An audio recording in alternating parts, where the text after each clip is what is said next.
안녕하세요. 충북대학교 의과대학 백윤희입니다. 제가 오늘 설명드릴 내용은 등원 증폭법을 이용하여 SFTS 바이러스를 신속하게 검출할 수 있는 진단법에 대해서 말씀드리도록 하겠습니다. 먼저 중증열성 혈소판 감소 증후군은 법정 사군 전염병으로 SFTS 부위에 감염된 작은 소피 참 진드기에 의해 매개되어 발생하는 인수공통 감염 질환입니다. 대표적인 임상 증상으로는 원인 불명의 발열, 피로, 식욕 저하, 구토, 설사, 복통 등의 소화기계 증상이 나타납니다. SFTS 부위는 2009년 중국에서 처음 발생한 이후 2013년 한국과 일본, 동아시아 지역으로 해마다 환자가 증가하고 있는데 중국에서는 매년 1000명 이상의 환자가 발생하면서 전년 대비 22% 감염률이 증가하고 7.4%의 치사율을 보이고 있습니다. 한국에서도 2013년부터 지속적으로 발생하면서 현재까지 1288명의 감염 환자와 243명의 사망자가 나타나면서 19%의 치사율을 보이며 일본에서는 연평균 26%의 치사율과 해마다 증가 추세를 보이고 있습니다. 신변종 바이러스가 출현할 때에는 일반적으로 백신이나 적절한 치료제가 존재하지 않습니다. 최근 새롭게 출현한 SFTSV도 마찬가지로 현재까지 상용화된 백신이나 항바이러스제가 부재한 상황입니다. 따라서 바이러스 감염 시 신속하고 정확하게 진단하여 적절한 치료를 시행하는 것이 가장 중요합니다. 바이러스를 진단하는 방법으로는 세포에서 바이러스를 분리하거나 혈청학적 검사를 시행하는 것이 가장 정확하나 시간이 오래 소요되고 모든 바이러스에 적용할 수 없는 단점이 있습니다. 따라서 실제 임상에서 유전학적 기반 진단법과 면역 기반 스트립 검사법이 시행되고 있습니다. 면역 기반 스트립은 매우 신속하고 간단하게 진단이 가능한 반면 민감도가 떨어지고 분자 진단법은 민감도가 높은 대신 상대적으로 시간이 오래 걸리고 고가의 장비가 필요하여 현장 진단으로 적용이 어렵다는 단점이 있습니다. RT-램프법은 일정한 온도에서 루프 매개로 유전자를 증폭하는 방법으로 온도 변화가 필요한 qPCR 장비와 같은 고가의 장비 대신 힛블록이나 워터베스 같은 간단한 장비를 이용하면서도 진단이 가능합니다. 그리고 4개에서 6개의 프라이머를 사용하기 때문에 특이도가 매우 높고 검사를 수행하는 데 있어 조작이 쉽고 간단하여 고도로 숙련된 기술 없이도 검사를 진행할 수 있습니다. 검출 한계 또한 RT-qPCR 진단법과 유사하여 높은 민감도를 가지고 있으며 무엇보다도 검사 소요 시간이 30분에서 최대 1시간으로 매우 짧아 현장 진단용으로 활용할 수 있습니다.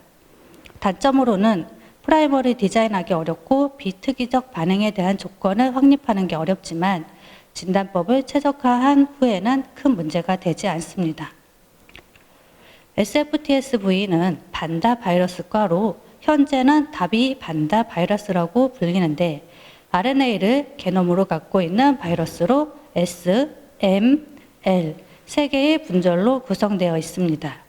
이 중 L 유전자의 염기 서열이 바이러스 간의 높은 상통성을 나타내고 있어 분자 진단을 위한 적절한 타깃이라고 할 수 있습니다. 최근까지 보고된 154개 바이러스의 L 유전자 서열 중 가장 보전적인 부위를 유전자 분석 프로그램을 이용하여 분석하였고 그중 8개의 부위를 선정하여 6개의 프라이머 세트를 구성하였습니다. 디자인한 RT-램프 프라이머를 검증하기 위해 SFTSV에 감염된 환자에서 분리한 3개의 바이러스 유전자를 사용하여 검사를 진행하였습니다.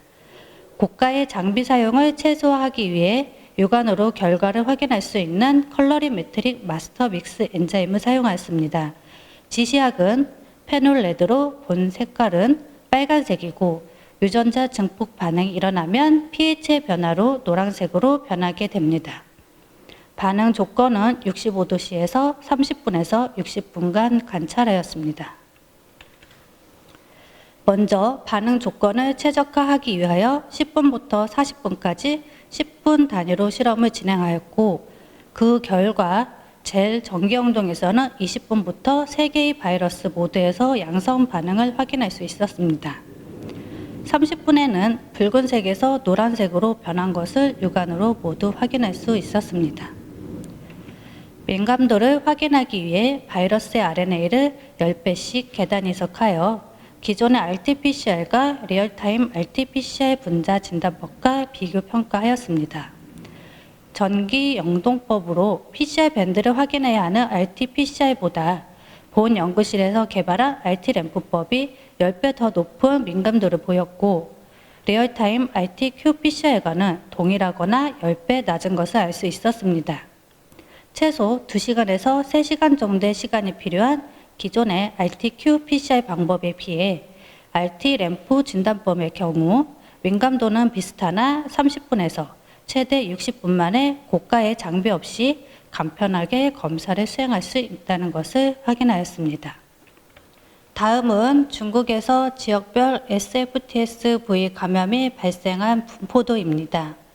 보시는 바와 같이 SFTSV 감염은 숙주인 진드기가 서식하기 좋은 농촌 지역에서 주로 발병하게 되는데, 고가의 검사 장비가 갖춰져 있지 않은 경우가 많아서 바이러스를 조기에 진단하기가 어렵습니다. 따라서 고가의 증폭 장비, 숙련된 실험자가 없이 일정 온도만 유지되면 수행할 수 있는 RT-램프 방법의 장점을 이용하여 손쉽게 저가로 구비할 수 있는 핫팩을 이용하여 등온 증폭을 시행해 보았습니다. 온도 변화를 확인할 수 있는 스티커형 온도계를 이용하여 65도씨 정도가 유지되는 것을 확인하면서 반응해 본 결과 40분 만에 육안으로 관찰할 수 있었습니다. SFTSV의 가장 대표적인 증상인 발열 증상과 유사한 임상 증상을 일으키는 바이러스들과 발생 빈도가 높은 4월에서 8월인 계절에 감염될 수 있는 모기 매개체에 의한 바이러스들과의 구별을 위한 특이도 검사를 진행하였습니다. 모기 매개체 바이러스인 일본 내염 바이러스, 댕기열 바이러스와 지카 바이러스에서 모두 교차 반응이 일어나지 않는다는 것을 확인하였습니다. 또한 발열 증상을 나타내는 인플루엔자 바이러스, 메르스, 엔테로 바이러스들과도 교차 반응이 나타나지 않았습니다. 환자 검체인 혈청에서 RNA를 추출하여 램프를 진행한 결과 양성 임상 검체에서만 양성 반응이 나와 임상에서도 진단법으로 사용 가능하다는 것을 확인하였습니다. 본 연구실에서 개발한 RT-램프 진단법을 이용하면 SFTSV 바이러스를 30분에서 최대 60분 안에 진단할 수 있습니다. 검출 한계는 대략 10 게놈 카피로 기존 RT-qPCR 방법과 유사한 민감도를 보였으며, 무엇보다도 고가의 장비 없이 색깔 변화로 양성 반응을 육안으로 즉시 확인 가능하며, 핫팩과 같이 일정 온도만 유지해 줄 수 있는 도구를 활용할 수 있어 전기장치 없이 손쉽게 진단이 가능하다는 장점이 있습니다. 특히 SFTSV와 같이 실험실적 진단이 어려운 농촌 지역에서 발병하는 감염병의 경우 본 연구실에서 개발한 SFTSV RT-램프 진단법을 활용할 경우 조기에 바이러스 감염을 진단하여 높은 치료 효과를 거둘 수 있을 것으로 기대합니다. 감사합니다.